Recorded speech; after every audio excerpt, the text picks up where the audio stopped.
soalan lagi. Ada soalan tadi, ada orang tanya saya, Ustaz, ada satu orang tu penceramah di Negeri Sembilan menggalakkan semayang rapat-rapat, dia kata. Dia kata jangan ikut SOP ni buatan manusia, kata. Buatan manusia. Jadi dia minta saya jawab lah. Saya bantu jawab. Tuan-tuan, dalam dunia ni tak ada orang yang nak, tak ada orang nak miskin, tak ada orang nak sakit, tak ada orang nak susah. Betul tak? Semua orang nak senang, semua orang nak kaya, semua orang nak sihat. Betul. Tapi sekarang ni kita ni terancam dengan wabak COVID-19. Betul tak tuan-tuan? Sikit sebanyak banyak keterjejasan berlaku kan? Orang dulu menjaga elok, sekarang dah lingkup, dah gulung tikar dan sebagainya. Dan bila penularan tu meningkat, dia akan menambahkan kesusahan lagi. Seorang dua okey lagi, tapi dah makin lama makin meningkat penularan tersebut, maka dia akan bertambah kusut lah orang.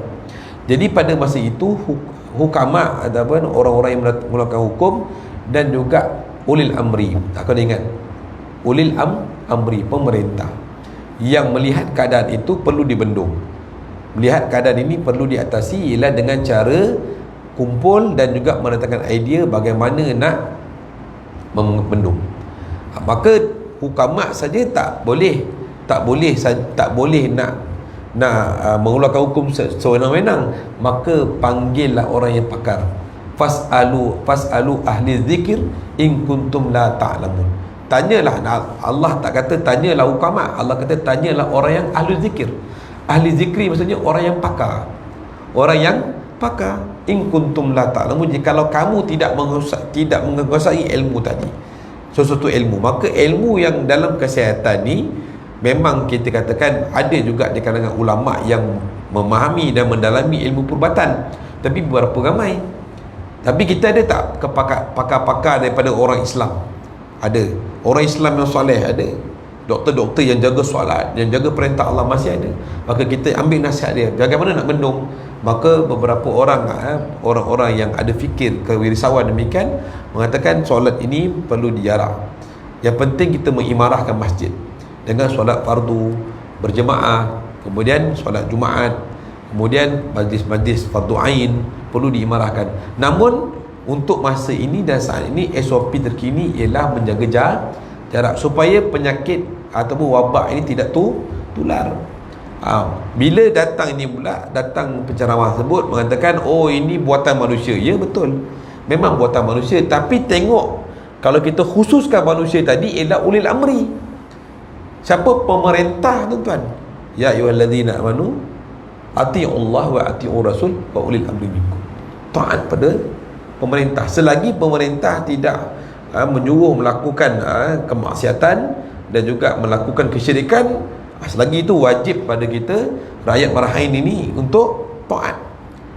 Ini digalakkan. Saya kalau datang masjid tu tak semayang, saya pun tak nak semayang. Apa benda ni? Patutnya teranglah, janganlah kelirukan ustaz. Jangan kelirukan orang. Sekarang berpecah pula. Masjid tadi tu dah berpecah dua pula. Kan berlaku perpecahan. Kita ni dah lah tak ramai tuan-tuan. Bila pecah lagi lah tak ramai. Saya ikut ustaz tu semayang rapat. Dia kata kalau nak kono juga. Ya betul, kalau nak kono juga. Tapi apa usaha kita? Apa usaha kita tuan-tuan?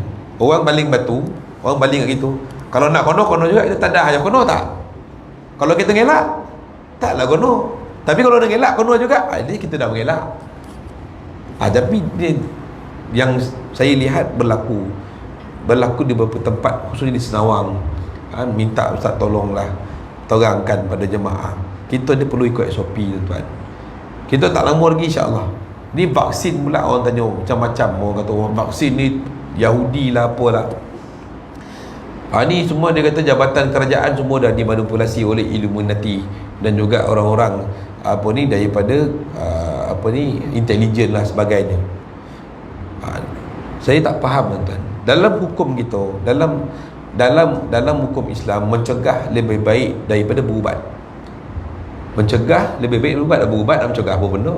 Tapi sekarang ni vaksin yang difatwakan oleh Jabatan Mufti kita Negeri Sembilan kata harus boleh, tuan-tuan boleh ambil, tak ada masalah. Pasal fatwa dikeluarkan oleh Jabatan Mufti. Dia lah ke bawah, jabatan mufti dah dipengaruhi. Okey, tunggu sembahyang, tunggu apa bulan puasa orang. Kau jangan sembahyang 8 rakaat jabatan mufti pakai punya. Kau sembahyang 20 rakaat. Time tu ikut jabatan mufti lah. Time 8 rakaat seronok kau pakai jabatan mufti, tapi time vaksin kau tak nak pakai. Itu betapa dangkalnya pemikiran mereka ni. Habis Ustaz, kalau pakai vaksin mati macam mana? Asal kalau tak vaksin tak matilah. Hidup kekal abadi ke macam mana?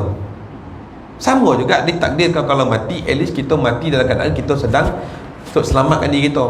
Orang pergi hospital tuan-tuan, bukan semua masuk hospital balik terkolak-kolak tuan, keluar pun ada yang meninggal juga.